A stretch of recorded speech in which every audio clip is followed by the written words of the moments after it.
próxima parte, é que essas 5 igrejas, as sábias e prudentes, são representadas no livro de Apocalipse, está lá no capítulo 3 de Apocalipse, pela igreja de Filadélfia.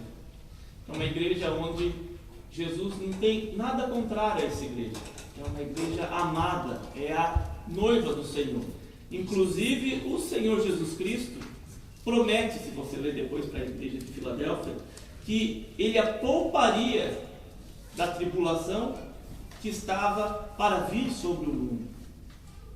Esses são aqueles que subirão no arrebatamento, vão ser poupados. O Senhor prometeu isso.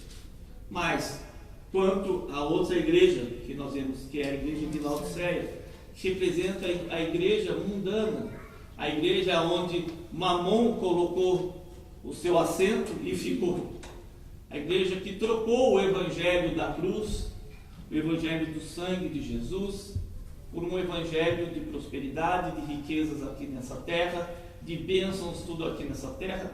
Parece que para essa igreja o fim é aqui, tudo é aqui. Imagine que certas pregações que são feitas são ditas que se você fizer o seu sacrifício, der tudo que você tem, você vai ser abençoado 100 vezes mais. Se a gente pegar aí, suponhamos uns 100 milhões de cristãos firmes e fiéis, e realmente entregarem tudo ali, e se cada um tiver, colocar assim em torno de uns 100 milhões de euros, se multiplicar por 100 vezes mais, todo o dinheiro corrente do mundo não dá para salvar. Então são pregações impossíveis de acontecer, e a própria lógica condena esse tipo de pregação. Porém, o que Jesus nos instrui é para que nós estejamos o quê? Contentes com aquilo que é simples. A felicidade não está no muito ter, em coisas, mas sim nos relacionamentos, com aqueles que realmente nos amam, que nos têm por queridos.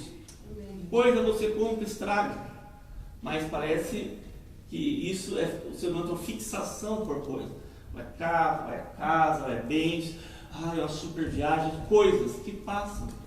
Fez a super viagem, volta, eu vou vir para cá, o Brasil vai ficar na memória. Acabou. Mas as amizades não. Então, o que importa é o quê? São pessoas. E quando o Senhor Jesus fala a respeito do amor, Ele quis justamente falar a respeito disso. Que o importante é o amor, e não é qualquer amor. É o amor sacrificial. O amor ágape, Quando nós abrimos em Apocalipse no capítulo 6, nós vimos que em Apocalipse no capítulo 19, que nós já vimos também, a partir do verso 7, fala a respeito das bodas do Cordeiro. Fala que as vestes da esposa, que outrora era noiva, mas que já se encontrou com o Senhor e se tornou esposa, eram vestes de linho finíssimo, resplandecente e puro. E diz que o linho finíssimo são os atos de justiça. Diante de quem? Diante de Deus. Deus nos tem tido como retos, justos, resplandecentes, somos luz do mundo, sal da terra. E puro. A pureza implica na ausência de sujeira, que é representado pelo pecado, a mácula. Diz que a noiva do Senhor Jesus Cristo será sem ruga, sem mancha e sem mácula. Portanto, no momento do arrebatamento, quem estiver em pecado não vai subir, porque as vestes estarão maculadas. E o texto diz que as vestes devem estar sem máculas.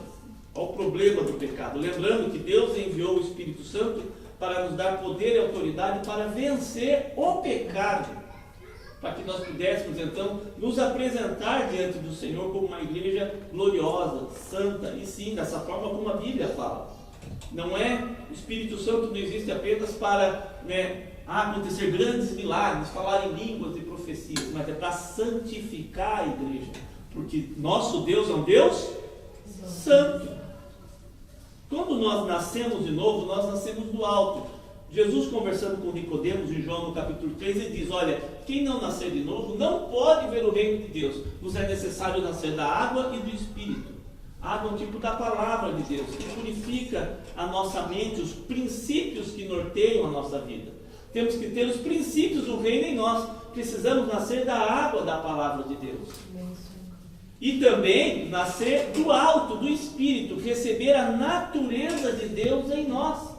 Por isso que somos filhos, porque recebemos o quê? A natureza do nosso Pai.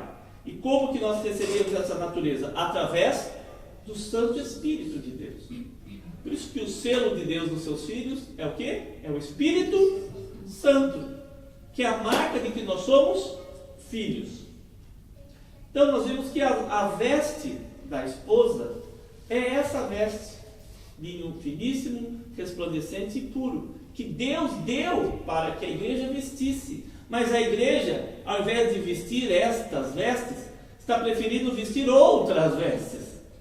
E vai tentar entrar, achando que vai entrar, mas não vai entrar nas bodas do Cordeiro, porque só vai entrar quem estiver com esta roupa de festa.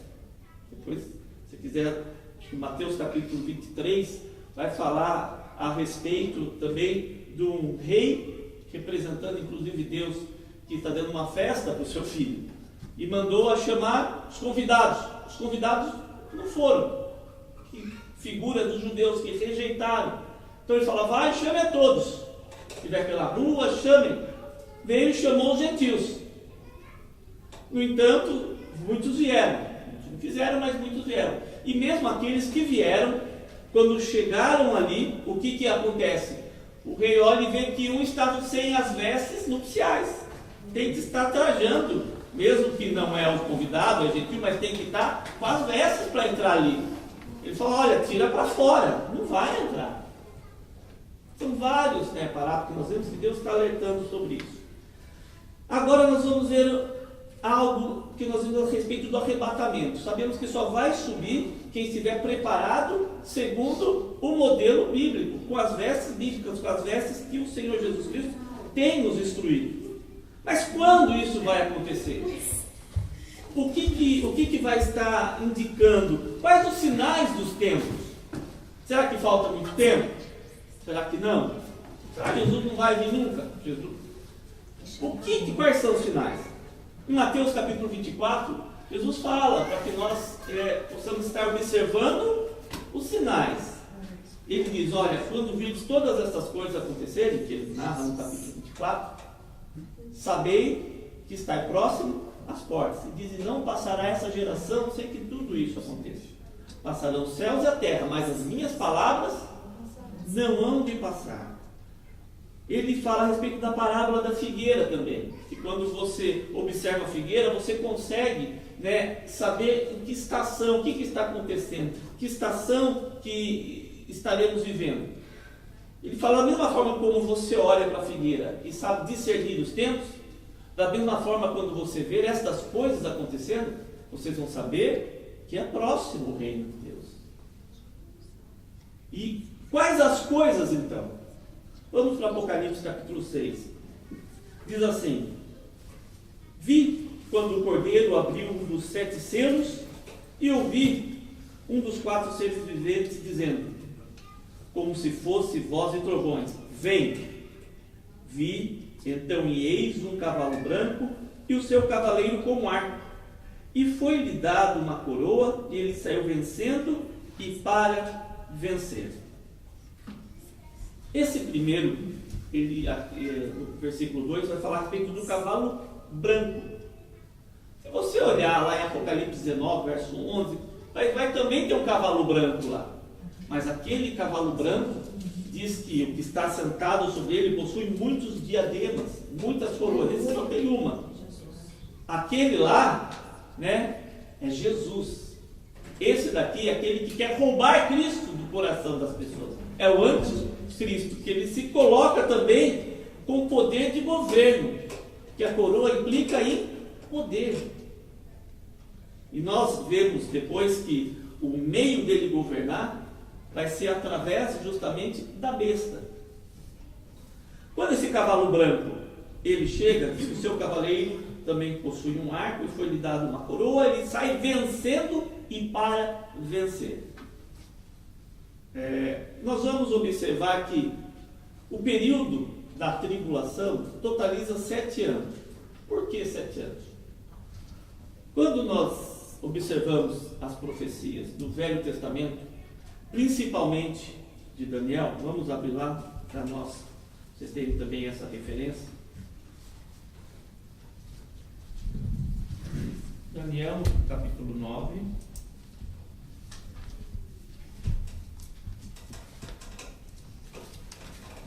A partir do versículo 24.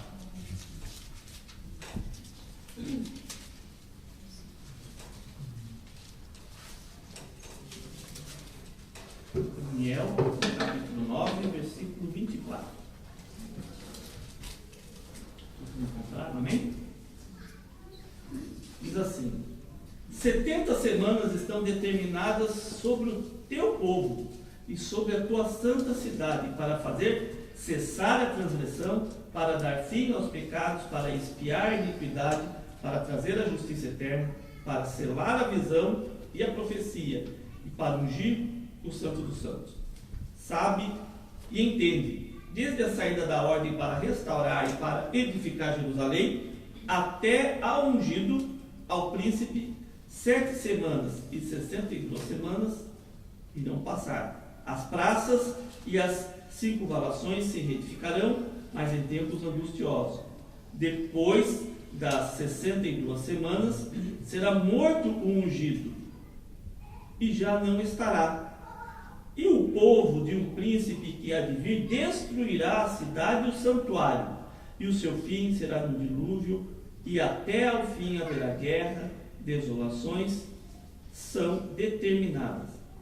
Ele fará firme aliança com muitos por 1 semana, na metade da semana, para cessar o sacrifício e a oferta de manjares sobre a asa das abominações.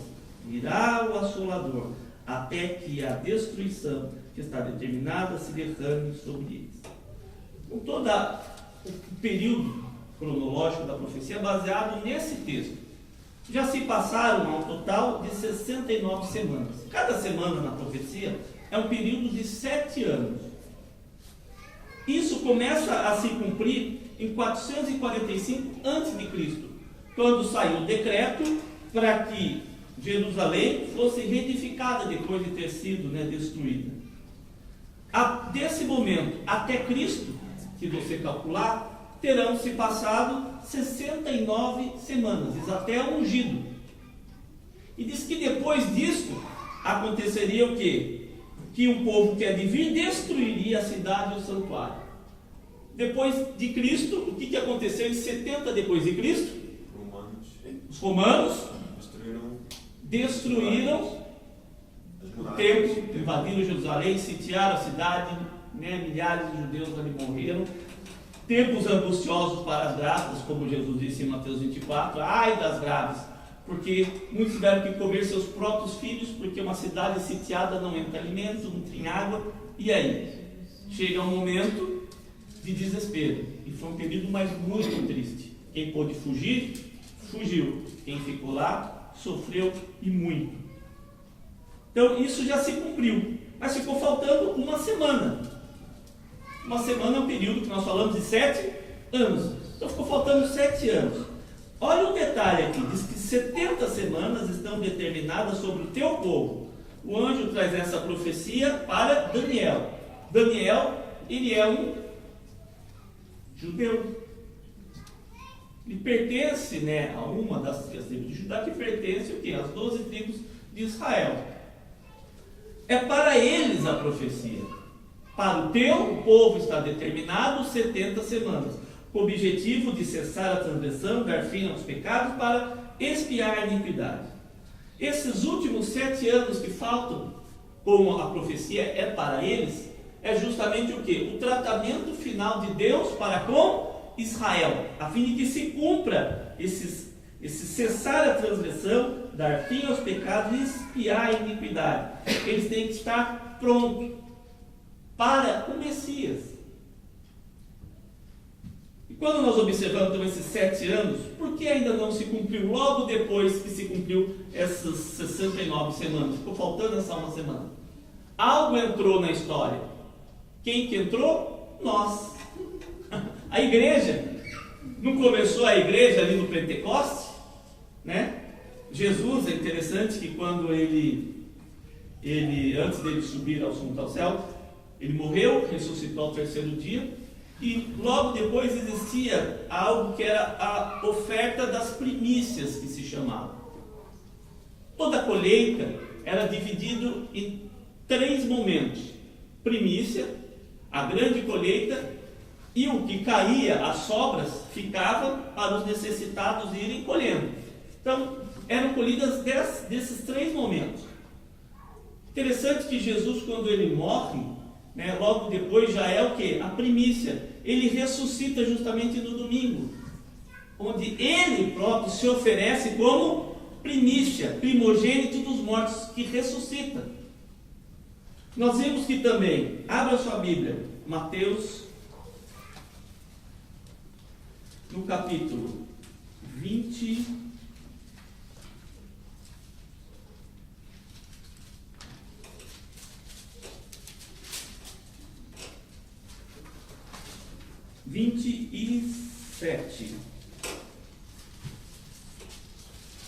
a partir do versículo 51.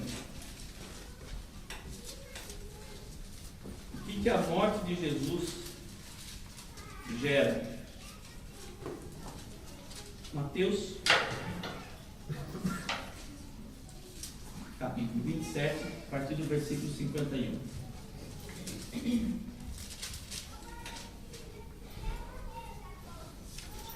No versículo 50, diz assim: Jesus, clamando outra vez com grande voz, entregou o Espírito. 51. Eis que o véu do santuário se rasgou em 2 partes, de alto a baixo, tremeu a terra, fenderam-se as rochas. Olha o 52. Abriram-se os sepulcros e muitos corpos de santos que dormiam ressuscitaram. E saindo dos sepulcros, depois da ressurreição de Jesus, entraram na cidade santa e apareceram a muitos. Após Cristo ressuscitar, eles também ressuscitam, aparecem a muitos. Depois eles vão com Cristo. A ressurreição começa aqui. Jesus, ele é a primícia. Lembra que a colheita judaica era de 3 partes? Primeiro, no começo da colheita, movia-se um molho para se oferecer ao Senhor como primícia. Ele se oferece como primícia, e esses que haviam sido mortos, santos e salvos, ressuscitam com ele. A ressurreição começa aqui. Depois nós vamos ter a grande colheita. E a grande colheita é justamente o arrebatamento da igreja. O Velho Testamento, ele é um tipo, o Novo Testamento ele cumpre aquele tipo, que é o antítipo que a gente fala. Então Deus, ele mostra isso no Velho Testamento como um modelo de algo que ele iria fazer aqui na frente. Não está por acaso lá a colheita desse jeito. Como interessante que a própria festa do Pentecoste, o próprio nome diz Penta, 50, ocorre 50 dias depois do que? Da Páscoa. E a igreja tem início no Pentecoste, que é a descida do Espírito Santo. Lembra que nós falamos que a igreja, que é um mistério, a igreja começa ali, no Pentecostes.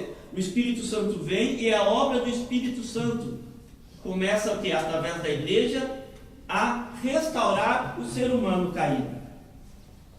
Passa-se um período até hoje de quanto tempo? 2014 anos, né? Vou colocar redondo.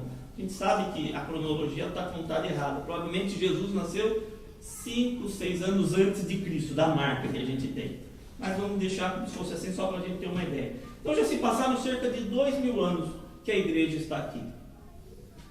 Se eu contar antes da igreja, eu tenho um total de 4.000 anos do povo judaico, da história que nós temos. Se eu somar 4 mais 2, eu vou ter 6.000 anos. E se eu somar mais 1.000 anos do milênio, eu vou ter um total de 7.000 anos. Né? Nós sabemos que o número na Bíblia tem um significado. O 7 na Bíblia é o quê? O número daquilo que é completo, perfeito e pleno. Como nós vemos os 7 selos, né? Cada quebra dos 7 selos vai demonstrar Jesus Cristo, que Deus restaurando a terra, tirando o domínio de Satanás e no final devolvendo a Jesus Cristo esse domínio. A terra será restaurada. O domínio da terra vai passar a ser do nosso Senhor, como diz no capítulo 11. Diz que novamente o domínio da terra passou a ser do nosso Deus e do seu Cristo. Deus vai tirar o poceiro da terra. O homem, quando peca, ele perdeu o quê? O que ele perde? O domínio.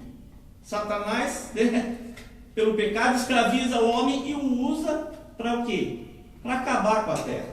Mas Deus vai restaurar todas as coisas. O tempo de validade da Escritura é esse período.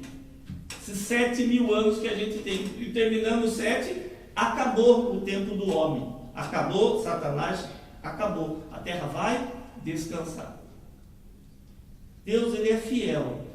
E ele vai restaurar todas as coisas. Amém. Então nós estamos vendo que a grande colheita é desse momento que nós estamos falando, do momento da grande colheita, que é justamente Apocalipse capítulo 6, que vai começar a nos dar essa ideia do tempo. E o cavalo branco, como nós falamos, é o anticristo. Será que ele já está na terra? Você acha que está, não está? Vai demorar ainda? Há alguns textos que falam a respeito de que nós podemos observar o mundo, os acontecimentos, que o texto vai falar a respeito da iniquidade. E através disso nós temos como identificar que o anticristo ele já está na terra e a iniquidade já está operando. Quando nós observamos lá em 2 Tessalonicenses no capítulo 2, ali vai falar a respeito do iníquo, vai falar do anticristo. E o texto segue dizendo que enquanto aquele que o impede de se manifestar não for tirado, ele vai permanecer o quê? Aguardando, ele não vai se revelar.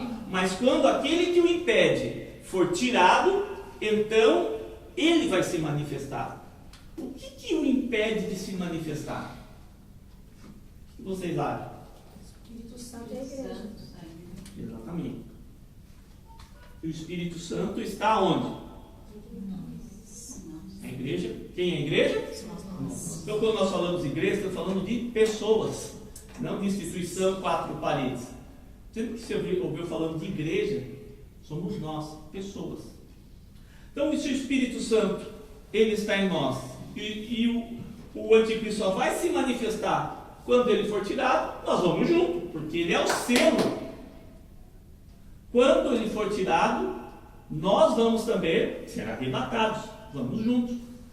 Quando a igreja não estiver mais aqui, o Espírito Santo também não estará mais aqui. Então o anticristo vai poder se manifestar. Só que antes dele se manifestar, a iniquidade já vai estar operando na terra. O próprio texto de 2 Tessalonicenses 2 diz que antes mesmo dele se manifestar, o mistério da iniquidade já opera, ele fala. A iniquidade, o que é a iniquidade? Você fala de iniquidade, o que é iniquidade? Essa ideia de iniquidade. É o pecado, Pecado, perversidade, tudo aquilo que vai contra os princípios de Deus, que são perfeitos e eternos. Mesma coisa que as atitudes, falam, não, essa atitude Deus está falando que é errado, mas é correto, pode fazer. É errado. O pecado vai estar operando de uma forma tão grande que vão estar transformando a verdade de Deus em mentira.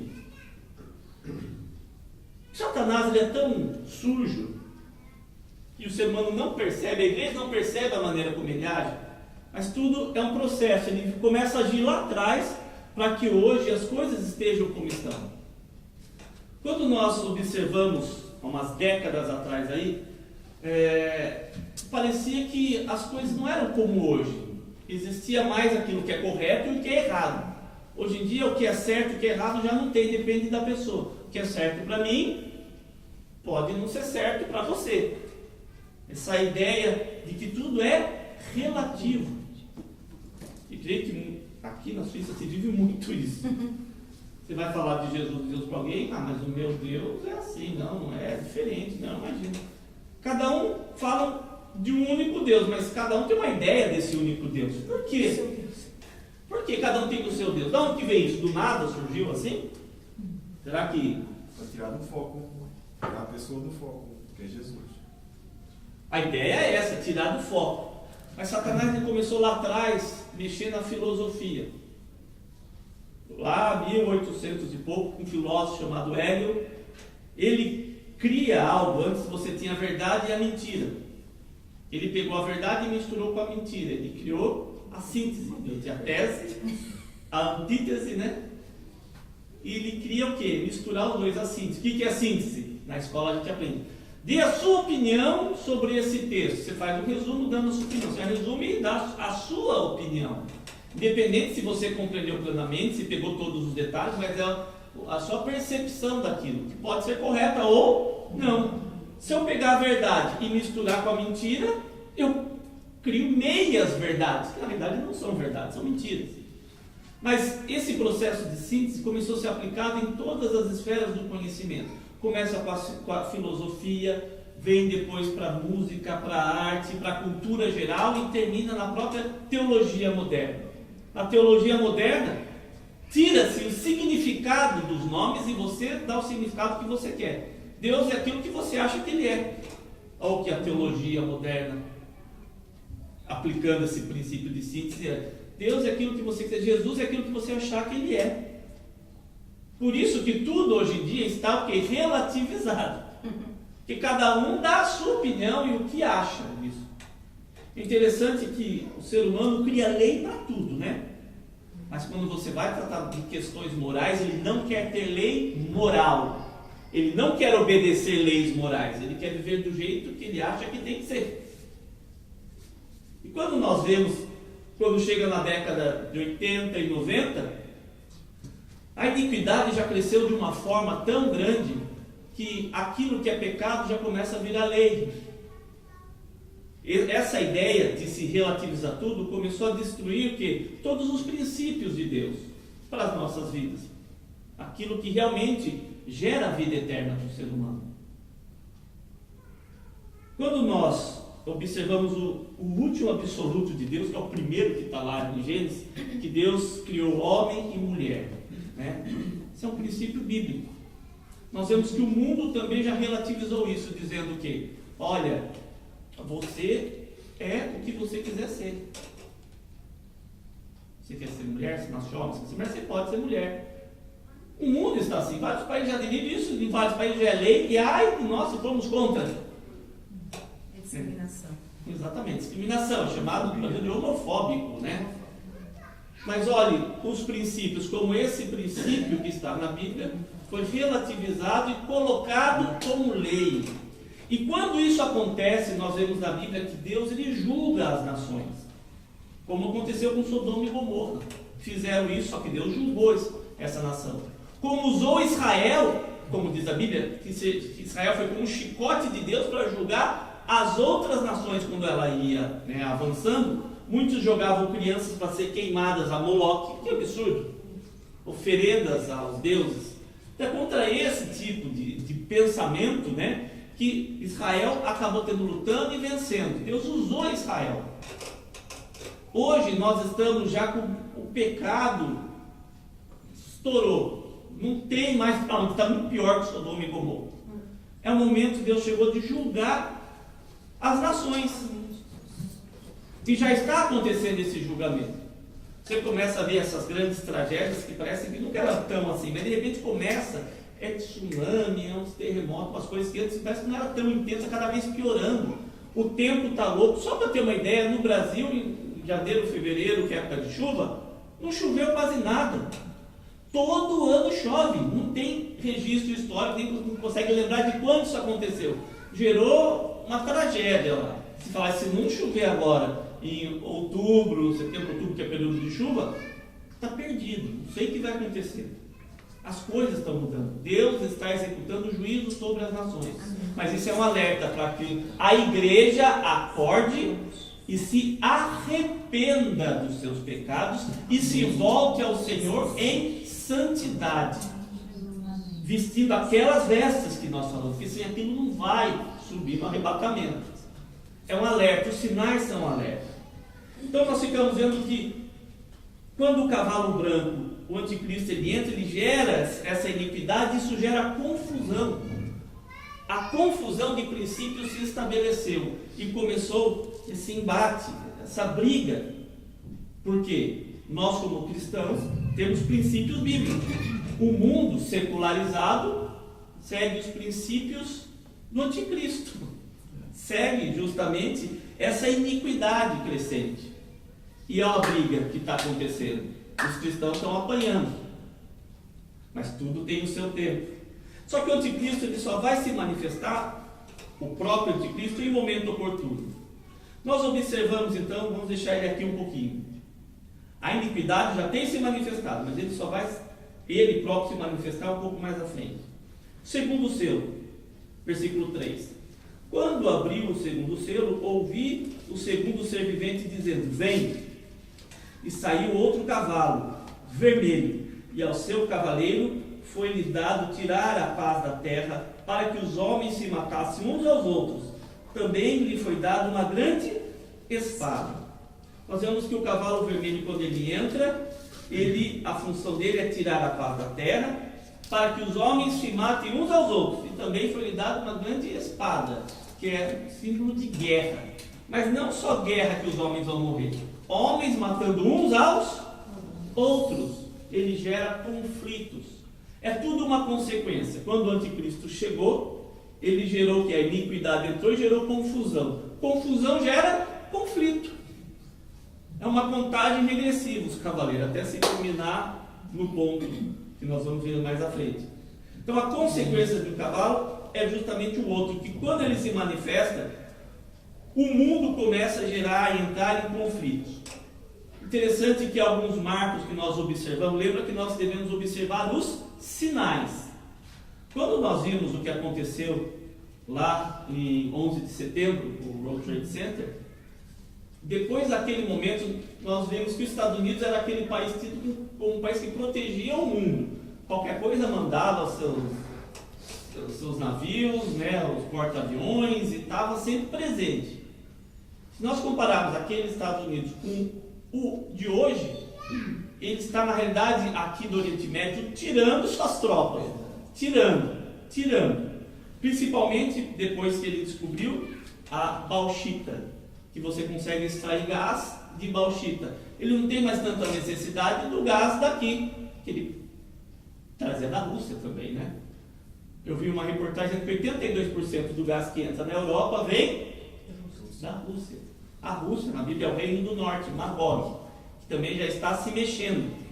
E nós ficamos vendo que, como ele não tem mais necessidade, ele não tem mais por que ficar defendendo muito os seus interesses. Ele não vinha aqui porque era bonzinho, né? Ele protegia a região porque ele tinha interesses, né? E nós observamos que Israel era protegido pelos Estados Unidos. Só que com tudo que está acontecendo no mundo árabe hoje em dia, Israel está se sentindo vulnerável. E o termômetro da profecia é Israel.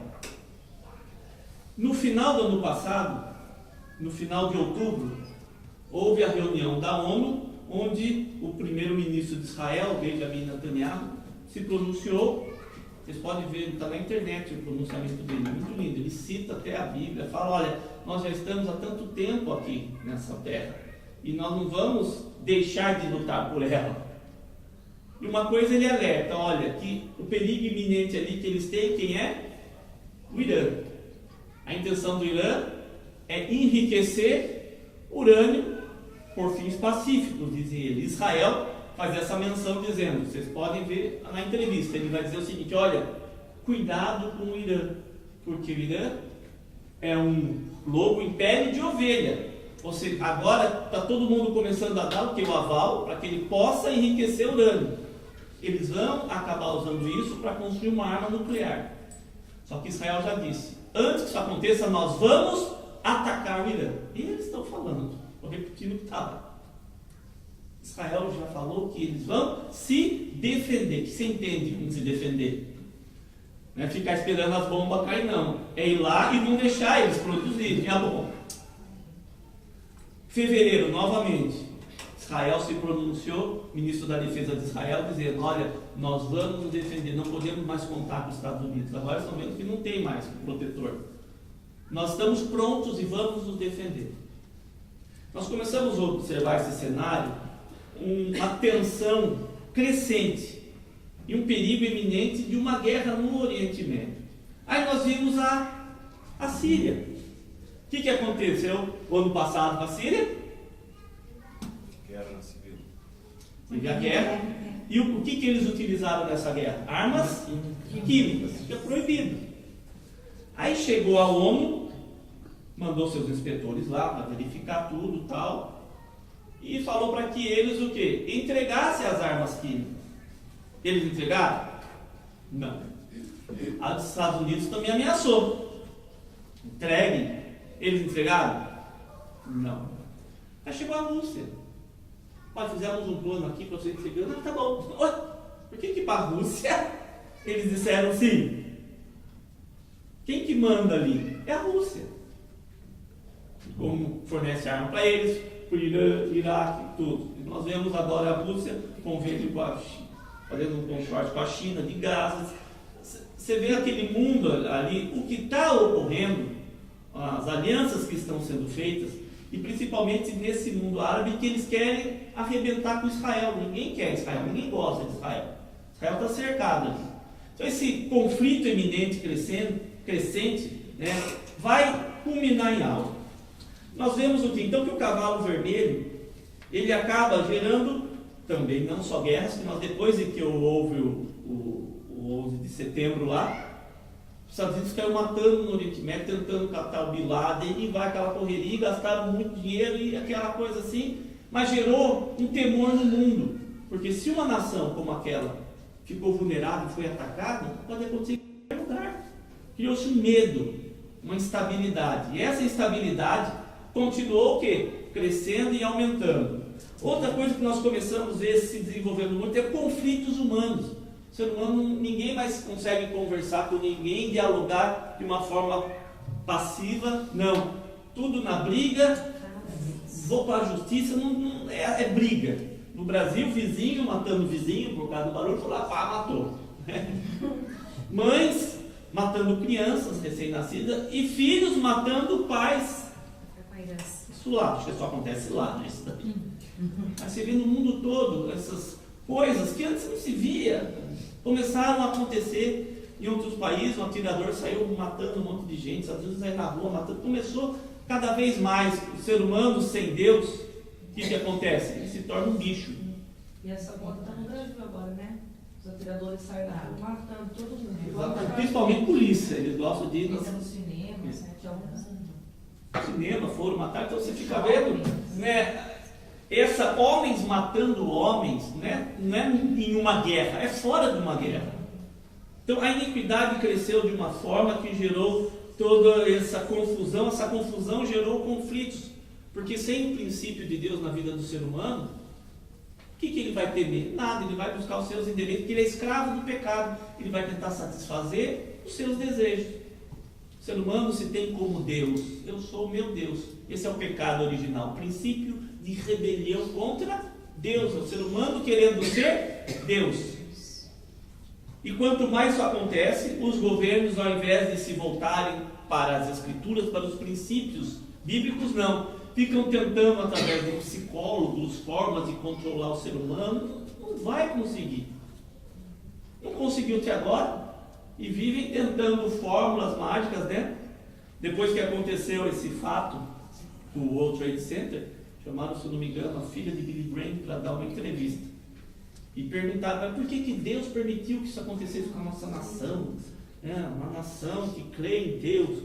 Embora o início daquela nação tenha sido, né, por causa de um movimento cristão que teve, depois da reforma, né? Os puritanos acabaram indo para lá. Foi uma nação que começa nos princípios cristãos, mas Mamon entrou e reinou, virou totalmente capitalista. Os princípios de Deus não são mais observados, começaram a tirar Deus das escolas, tirou a oração, ela falando, tiraram tudo, convidaram Deus, não precisamos mais de você, pode sair da nossa nação. Deus é cavaleiro. Depois acontecem as coisas e coloca a culpa em Deus, a culpa é do homem, por não querer a Deus. E nós vemos que todos esses conflitos, isso cada vez tem aumentado e está piorando. Quando o cavaleiro ele se manifesta, aquilo começa a crescer. E é no mundo todo. O próximo, que é o terceiro selo, diz assim: quando abriu o terceiro selo, ouvi o terceiro ser vivente dizendo, vem. Então vi, eis um cavalo preto, e o seu cavaleiro com uma balança na mão. E ouvi uma voz no meio dos 4 seres viventes dizendo, uma medida de trigo por 1 denário, 3 medidas de cevada por 1 denário, e não danifiques o azeite e nem o vinho. O terceiro cavaleiro, ele vem com uma balança na mão, um cavalo preto. O que significa balança? Para que usar a balança? Para medir. Indica economia. Se eu quiser comprar uma coisa, eu tenho que ter o mesmo tanto. É uma forma de troca. A balança, a instabilidade da economia.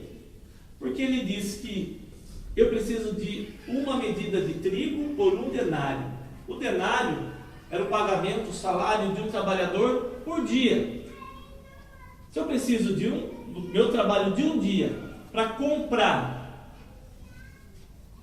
eu tenho 1 denário, meu salário do dia. Para comprar 1 quilo, seria de trigo, a ideia do pão, do meu mantimento, indica uma inflação alta, muito alta. Eu achei que assim, é difícil ver isso daí, mas quando eu vim para a Suíça eu até brinco. 1 denário é que eu ganho no dia, eu gasto no dia aqui. Real é 3 vezes menos. Nós ficamos vendo uma inflação altíssima. Outra coisa, mas tem um detalhe aqui. Ele diz, não danifique nem o azeite, nem o vinho. Mesmo em meio a essa aflição, o Senhor estará guardando a sua igreja, porque o azeite representa a unção, o Espírito Santo. E o vinho representa o que? A alegria e o sangue de Jesus. Que nós, inclusive, na ceia, utilizamos a figura, utilizamos o vinho. A igreja do Senhor Jesus Cristo, que tem o Espírito Santo, é lavada no sangue de Jesus, Deus vai preservar, Ele vai cuidar dos seus. Amém. Só que esse momento desse cavaleiro, quando nós observamos no cenário mundial, em 2008 que estourou a que chama de CFG, a crise econômica global. Os economistas chamam essa sigla, Começou em 2008, 2007, estoura em 2008, primeiro nos Estados Unidos, depois a bola de neve acaba chegando também na Europa, muitos bancos quebram, a economia de diversos países são arrebentadas. Você vê, por exemplo, a Grécia, que vem ajuda e vem e está difícil, não se levanta. Nós ficamos vendo também a Espanha com um nível de pessoas desempregadas altíssimo, a crise também grande, a Itália também, e outros países também sofrendo por causa disso daí. No Brasil, um período enorme sem inflação, de repente a inflação volta e está crescendo. Quando ele se manifesta, ele atende o mundo todo, ele atinge o mundo todo e começa aquilo a crescer. E quando nós olhamos para frente, nós vemos, vemos um cenário de melhora. Não vemos, olha as notícias. Estão falando que vai haver melhora, inclusive até que eu soube que a Suíça está com cota daqui a pouco para entrar estrangeiro. Já estão, acho que aprovaram essa lei. Por que isso? Porque está tudo bem? Não. Porque não está tudo bem. O mercado como o europeu está em crise. O mundo está em crise. Só que esta crise não é a crise ainda do período da tribulação, e grande tribulação dos 7 anos. Mas ela é o start. Alerta para a igreja. Olha os sinais. Mais um sinal. Para que a igreja acorde, olhe para o alto e se prepare para a vinda do Senhor Jesus Cristo. E nós verificamos aqui o 4º selo. Olha o 4º selo que diz. Quando o cordeiro abriu o 4º selo, ouvi a voz do 4º ser vivente dizendo, vem. E olhei e eis um cavalo amarelo e o seu cavaleiro, sendo esse chamado Morte, e o inferno o estava seguindo. E foi-lhe dado autoridade sobre a quarta parte da terra, para matar a espada, pela fome, com mortandade e por meio de feras da terra. Esse cavaleiro, como ele se manifesta, o cavalo amarelo, é interessante que esse é chamado de Morte e o inferno o segue. É nesse cavaleiro aqui que o anticristo se manifesta, porque o inferno segue. E o agir desse cavaleiro gera, assim, vamos falar para o mundo, um sofrimento muito grande. Quando nós olhamos lá atrás, as 70 semanas, ficou faltando a última semana. Esse cavaleiro, quando o anticristo ele vai se manifestar nesse momento, nesse cavaleiro, ele vai se manifestar para ter início, então, um período de 7 anos de tribulação. Mas como isso ocorre? Nós começamos a observar o que? O Oriente Médio, que eu falei daquele cenário. Vai ainda, se continuar da forma que está, Israel está ameaçando, vai acontecer uma guerra ali. Acontecendo, se esse cenário se confirmar, não sei quando ou tempo, mas está caminhando para isso, porque cada vez que passa as notícias, Israel está cada vez ameaçando mais e mais, os Estados Unidos saindo mais e mais, a Rússia se fortalecendo mais e mais, e ela se fortalecendo e fortalece também aqueles que são os aliados, inclusive o Irã. Eles vão acabar atacando o Irã. Isso acontecendo, quando esse cenário, e tudo está se levando para isso acontecer, a Rússia vai vir contra Israel. A Bíblia fala que Israel será também sitiada por Magog, que é o tipo do Reino do Norte, que é onde está a Rússia hoje, se eu olhar no mapa antigo. Quando ela sitiar, quando ela for para atacar, ameaçar Israel, o que nós vemos que vai acontecer? Vai surgir alguém que vai então vir com uma solução de paz, e vai firmar um acordo com Israel de 7 anos, porque pela profecia Israel ainda Israel não vai ser destruído, Deus vai guardar Israel. E nós observamos nos tempos atuais que o tempo da igreja já acabou. Acabou o tempo da igreja. Por isso é necessário estarmos prontos. Nós não sabemos o dia e a hora, mas sabemos os tempos, que a Bíblia nos dá sabedoria. E em nenhum outro momento da história, todos esses momentos se cumpriram como tem se cumprido hoje, que nós já vimos os 4 cavaleiros aqui. E Deus já está voltando o seu rosto para Israel, a fim de prepará-los para a aflição que vai vir. Já está acontecendo isso. Já está. Quando nós observamos, quando esse cavaleiro ele se manifesta, essa guerra acontece, o anticristo se manifesta, significa que a igreja já não está mais aqui, nós já subimos. Como as coisas estão acontecendo, para onde nós estamos indo e a nossa redenção é próxima, não sei se vão ser meses ou se vão ser alguns anos, o de hora ninguém sabe, mas nós devemos estar prontos, e o Senhor está alertando a sua igreja. O Senhor está nos alertando. E qual o objetivo desse alerta? É para que nós, no momento em que a trombeta soar e o nosso nome for chamado, nós possamos estar vestindo as vestes da noiva. Como que é as vestes da noiva? Já decorado? Linho finíssimo e puro. Nós temos que andar de forma justa, porque o linho finíssimo, diz o texto, são os atos de justiça. Atos de justiça. O que é um ato? É uma ação. As nossas ações devem ser ações retas diante de Deus e justas. Temos que viver os princípios que Cristo nos colocou, porque é Ele vivendo através de nós. Quando amamos o nosso próximo, é Cristo amando através de nós. Olha como isso é sério. E nós começamos a observar que também temos que resplandecer. Nós temos resplandecido no meio em que nós estamos. Ou não, somos motivos de vergonha? Somos luz. Aonde a luz está, a treva tem que sair. Temos que ser firmes nos nossos princípios, né? Muitas vezes nós vamos ser confrontados com circunstâncias que Satanás, ele vai usar as circunstâncias para te oprimir, para me oprimir.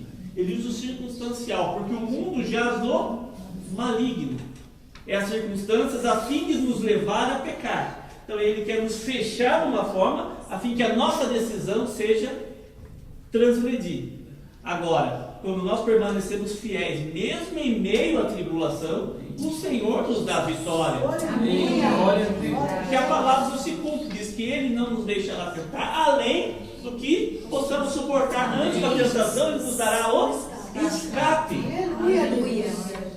O Senhor, Ele é conosco, mas é necessário nós buscarmos ao Senhor enquanto podemos achar, o invocá-lo enquanto Ele está perto, porque depois, quando a igreja for arrebatada e quem ficar, vai ser choro e ranger de dentes, que vai saber que Jesus voltou e vai saber que ficou, e vai saber que o que vem pela frente é algo muito triste e doloroso para a igreja. Vai ser um período de trevas, porque não vai haver mais luz na terra. Vai ser um período onde a própria Bíblia diz que para o cavalo branco foi lhe dado que ele saiu vencendo e para vencer. E quando ele se manifestar, ele vai sair vencendo e para vencer. Muitos vão ser o quê? Que não quiserem aceitar a marca da besta, vão ter que o quê? Ser morto. Interessante a forma que a Bíblia fala. Abre um pouquinho sua Bíblia, Apocalipse, capítulo 20, versículo 4. Fala a respeito daqueles que passaram pela tribulação, os mártires da tribulação. Olha o que diz o texto, versículo 4. Vi também tronos, e nesses sentaram-se aqueles com os quais foi dada a autoridade de julgar. Vi ainda as almas dos decapitados por causa do testemunho de Jesus, bem como por causa da palavra de Deus, tantos quantos não adoraram a besta, nem tampouco a sua imagem, e não receberam a marca na fronte e na mão, e viveram e reinaram com Cristo durante 1000 anos. O restante dos mortos não reviveram, até que se completasse os 1000 anos. Esta é a primeira ressurreição, é a ressurreição da vida, porque depois a outra, depois de 1000 anos, é a da condenação, do juízo final. Apocalipse, nós no capítulo 20, o trono branco. Olhem, muitos vão ter que o quê? Decapitados. Uma vez eu estava vendo um vídeo na internet, né? Inclusive acho que da própria Síria, era os guerrilheiros. Prenderam um padre e um outro senhor que estava ali.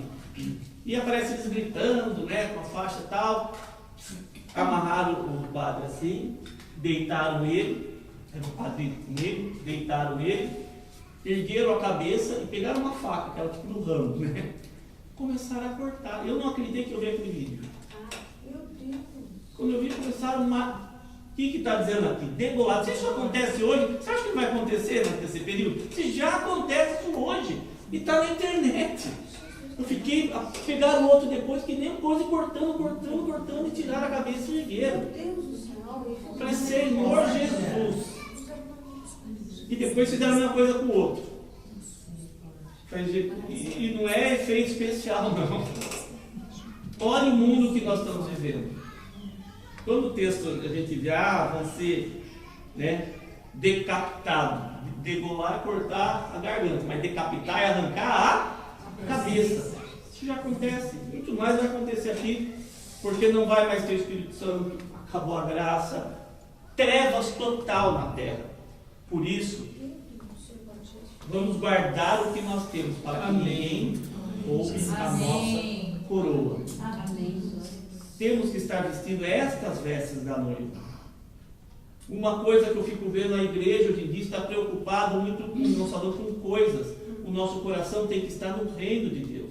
O Senhor Jesus mesmo nos disse: buscar coisas em primeiro lugar, as coisas do mundo, os bens, as bênçãos materiais, a resolução dos problemas. Não. o reino de Deus e a sua justiça.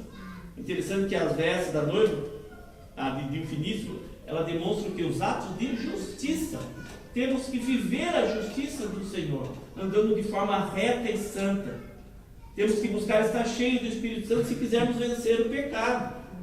Na hora do arrebatamento, se tiver pecado, não sobe. Ah, pastor, a Bíblia diz que tem que ser pura as vestes. Isso implica em ausência do pecado. Eu tenho que estar reto, resplandecente e puro. Foi para isso que Deus enviou o Espírito Santo, para nos santificar. E não é só algo teórico a santificação. É uma coisa que está na Bíblia, mas a gente não consegue, porque a carne é fraca, né? Mas a Bíblia diz, mas o Espírito vivifica. Amém. A carne é fraca, mas o Espírito vivifica, produz vida, vida de Deus. Amém. Nos dando força e autoridade para crucificar essa carne sem vergonha. É verdade. Se a carne se deixar, o que ela quer? Ela quer só os outros servindo ela, quer só satisfazer os seus prazeres, ficar comendo churrasquinho na beira da piscina num sol gostoso. Ela só quer prazer, ela é irracional, ela é volitiva, sentimento. Por isso que ela tem que ser controlada pelo nosso Espírito, através do Espírito Santo de Deus em nós. E não nós nos tornarmos escravos da carne, que a carne quer, acabou, carne eu vou te dar.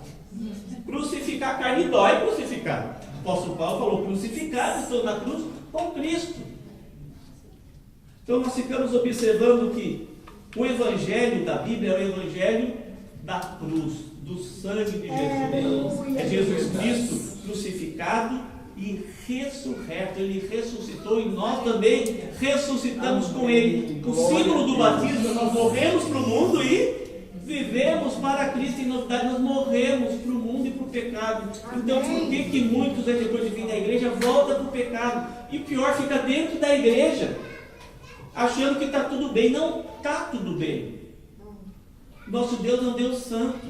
Ele fez uma obra completa na cruz do Calvário. Ele tanto nos justifica como nos santifica. É completa a obra. O objetivo da salvação é a santificação. Ele nos salva para nos santificar.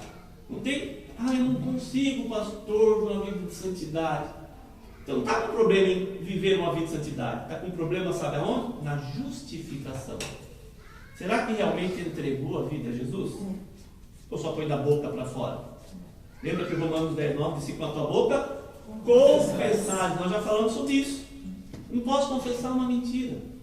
Tem que ser verdade. Jesus tem que ser o Senhor da minha vida. Amém. E se Ele é o Senhor da minha e da sua vida, é a vontade dele que prevalece. Mas Ele coloca o desejo dele no nosso coração. Então, quando nós vamos orar, dizendo, Senhor, coloca a tua vontade no meu coração. E o Senhor, Ele vai estar nos guiando, nos ensinando, que nós possamos crescer a cada dia. Amém. Tem mais 10 minutos. Depois nós vamos estar falando a respeito da besta em si. Não dá para continuar, que o tempo é curto. Mas a respeito da besta, procurar falar também. Falamos já um pouco a respeito do período de tribulação, mas também depois do milênio. E outra coisa, na cidade santa, só entra, a igreja arrebatada. Temos que ir. Você quer entrar na cidade santa? Tem que subir no arrebatamento. Senão não vai ter como entrar lá. Mas nós vamos conversar. Na última parte nós vamos falar justamente sobre a besta. Que é justamente o sistema de controle que já existe hoje. Que vocês vão ver que está bem aí. E que muitos não estão enxergando. Amém? Amém. Deus esteja abençoando a vida de cada um. E que vocês possam alertar a muitos. Que muitos acordem para que realmente se apresentem com a vida no altar como um sacrifício vivo, santo e agradável, conforme nos diz Romanos 1:2. Deus abençoe, irmãos. Amém. Só quero que você fale uma coisa que eu acho interessante. Porque na palavra de Deus também está escrito que nos últimos tempos o Senhor estaria dando sonhos, visões, revelações, E seria interessante você compartilhar por que você está falando sobre a volta de Cristo, o que te fez estudar e estar indo às igrejas fazendo essa palavra? Já mais ou menos um pouco mais de 2 anos e meio atrás, o Senhor falou comigo e falou, olha, alerte a minha igreja, pregue sobre a minha vinda. E Deus, mesmo, eu comecei a estudar, né, essa parte de escatologia, que geralmente o pastor foge de escatologia. Eu comecei a estudar, para estudar, comecei a estudar, ler livros, ver muitas pregações dos pastores. Deus tem levantado muitos pastores para alertar a sua igreja, seus servos também. E mais uma coisa, o ano passado eu tive 3 sonhos. Né? Eu estava no sábado à tarde, fui dormir no sábado à tarde em casa, e nesse momento que eu dormi, eu tive um sonho que eu via como se Jesus, no local que eu estava, falou: olha, eu vou te mostrar como vai estar, né, o mundo no momento do arrebatamento, que aconteceu o arrebatamento. Ele me levava de onde eu estava e me levava mais para um período muito próximo, era algo assim, muito próximo do tempo que eu estava no futuro, muito próximo. Eu olhava, eu falei: mas eu não estou me enxergando na minha casa onde eu estou, mas eu também não estou vendo a igreja do Senhor Jesus Cristo, porque eu já levei a minha igreja. Para mostrar a urgência do tempo, que está mais próximo do que a gente possa imaginar. E me traz de volta no tempo, falou: agora anuncie e alerte a minha igreja, o meu povo. Eu via eu alertando a muitos, quantos eu puder alertar, eu vou alertar. Depois tive esse sonho à tarde. À noite, eu tive a continuação do sonho, mas você dormir, realmente você nem lembra do sonho que você teve. Mas quando é algo de Deus, é tão claro e você lembra. À noite continuei, né, um outro sonho, onde o Senhor me mostrava o exato momento do arrebatamento. Eu estava, né, andando, é como se um raio atingisse, assim, muito rápido.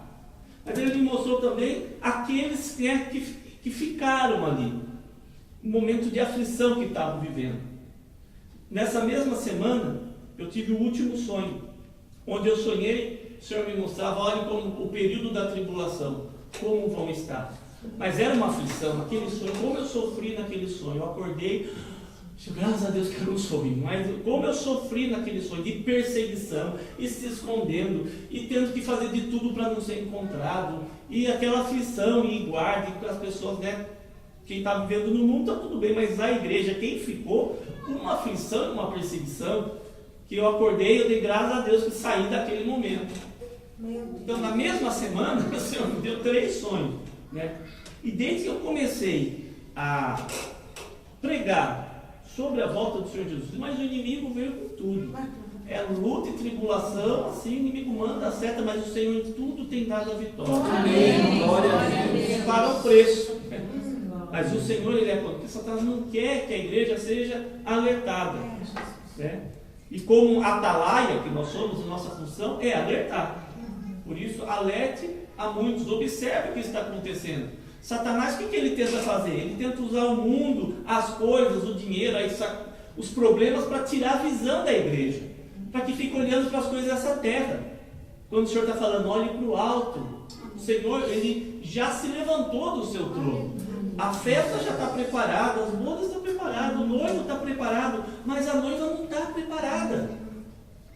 A igreja não está preparada, porque todos estão olhando para as coisas dessa terra, achando que a bênção e o reino é aqui. Isso não está na Bíblia.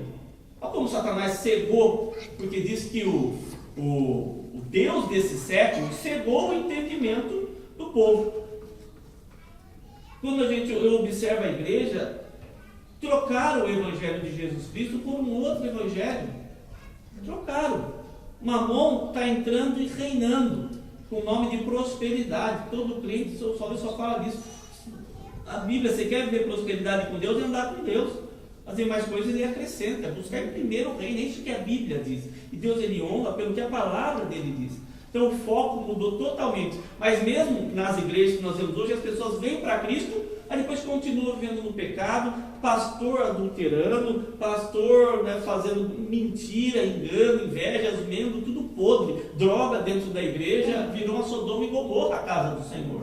E Deus não deu santo, ele vindica a sua santidade. Ele é santo. E a igreja deve também refletir o seu Senhor, mas está refletindo a Mamon, que é o Senhor que tem sido. Olha como está a igreja hoje em dia. Por isso aquelas 2 igrejas que nós falamos. Mas a igreja reta, santa, imaculada, sem ruga, sem mancha, que são cada crente que está com a vida no altar são esses que vão subir. E para quem ficar, vai ser um momento de muita tristeza e dor. Eu não quero que ninguém fique. Amém. Amém? Amém.